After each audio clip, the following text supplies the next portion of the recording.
Today I'm going to work on this wristlet, wrist strap for a wristlet. It's been something, I don't know why I never looked it up and tried to find a better way to make it, but I just thought about it today because I want to do a wristlet bag tutorial. So I thought there's got to be a better way than the way I always did it, and it made a mess. I always ended up breaking a needle. But anyway, I have the hardest time. This is what I ended up with, y'all. And you know, I see a few things I need to kind of tweak on this part right here, but we're going to do that in this video now. So the things you need for this project is you need to make a pattern piece, which I made this one. It's 1.5 inches wide by 13.5 inches long. If you want the wrist strap to be longer, you add a couple of inches to that. But and it's also based on this little piece. You know, this right here is about 1/2 inch, the opening, so I want it to end up being 1/2 inch so it fits good in here. But if you have a wider one, you can definitely do a wider wristlet. So I have my pattern piece, my little spring hook here. I've cut 2 pieces of the fabric that I want to use, and I've got a little piece that is about 3.5 inches, but we're probably not going to use all of it. I just like to cut it a little extra so that, you know, I have it in case I need it that big, but I can always cut it down. I have 2 pieces of fusible interfacing that are 1/2 inch wide by 13 inches long.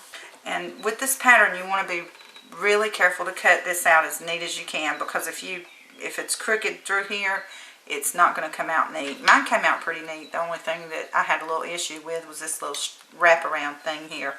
But like I said, that's going to be different in this one, second one that I make. So the first thing we need to do is to turn these wrong side over, shiny side of the interfacing down, touching the fabric, and we're going to press these right in the middle. You know, I'm kind of eyeballing it myself. Just want to make sure these are on there nice and snug.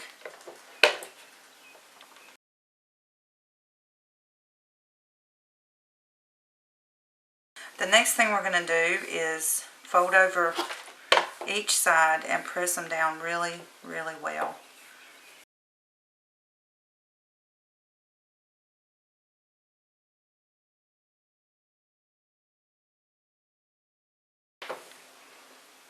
Okay, the next thing we want to do is flip these over with the side that we pressed. Flip them over and line them up even. Try to get them as even as possible. And what I'm going to do is, this is a really tricky part because that there wants to come unfolded. I'm going to start pinning, and I kind of use my finger and thumb to pull them so that it doesn't bunch up. I know that it's staying in place. And then I'll start putting the pins on. And this is kind of a slow process, this part right here, but you want these to look really neat. So it's an absolutely good idea to take your time, you know, don't rush it.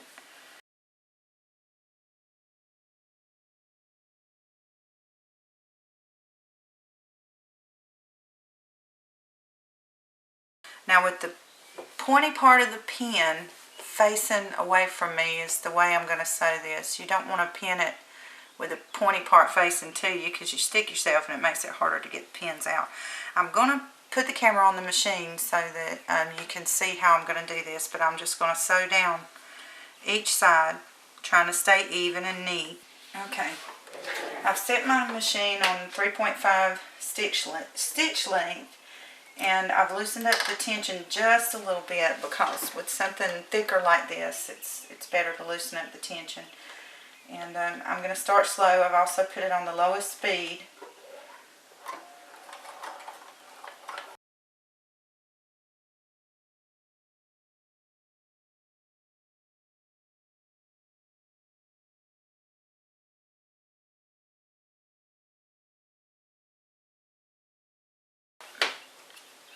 Okay, now I've got the two pieces sewn together. Now we want to take our little hook, spring hook, and run this through it.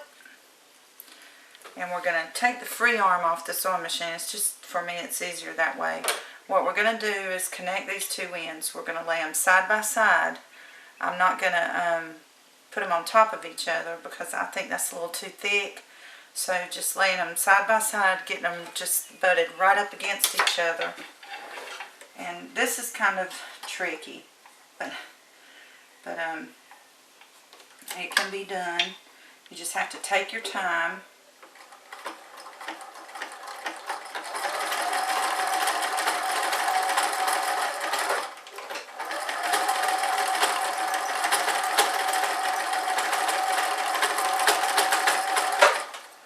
Okay, now that we've got this sewn together,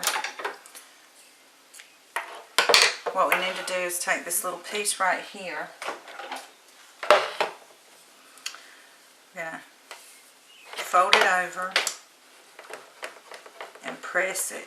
And the sizing, really, the width that you get with this just really is up to you. So, I mean, you can ask me, how big did you make this? Well, I'm getting it to where it's almost probably about 3/4 of an inch. And we're going to leave the ends open. What we do now is we slide this little hook down close to it. Not too close, but close enough that you can make sure that you can get your hand in there. Hope you can see what I'm doing. So what I'm going to do is bring it underneath first, lay it flat, so that I've kind of got a, well, there is another way that this might be easier. So what I'm going to do is put some of this underneath. I don't want it to overlap over here because I don't want to see it, and I don't want it to bunch up and get in the way. But I'm going to go over to the machine and just stitch this here so it stays in place. And then we'll come back and wrap it around.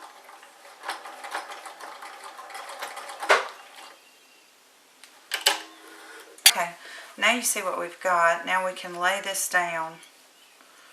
And doing it this way, just stitching that there, it helps to keep it in place. And it's not going to show because you're covering that part up. Let me just trim some thread. You don't really need to use a particularly heavy stitch either. So now we're going to lay this down.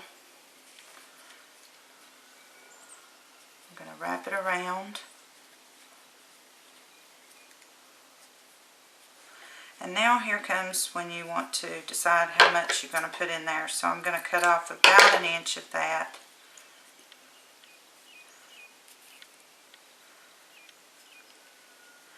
And I want to be very precise and make sure I've lined these up. Now what I'm going to do is go to the machine, and I'm only going to sew the sides. Because when I did the first one, I sewed all the way around, and it wasn't even on both sides. The way I'm going to do this is to slide this piece in here, and I'm going to go ahead and stick the needle down in there.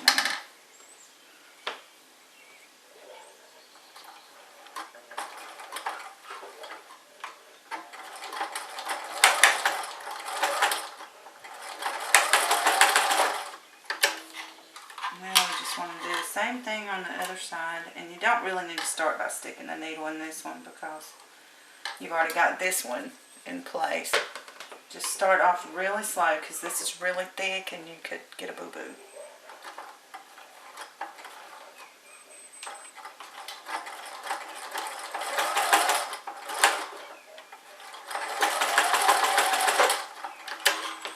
So there you have it. There's our little wrist strap, and you can see I've got chunky little hands anyway, so you know mine's a little larger than average, but that's it. See the first one and the second one?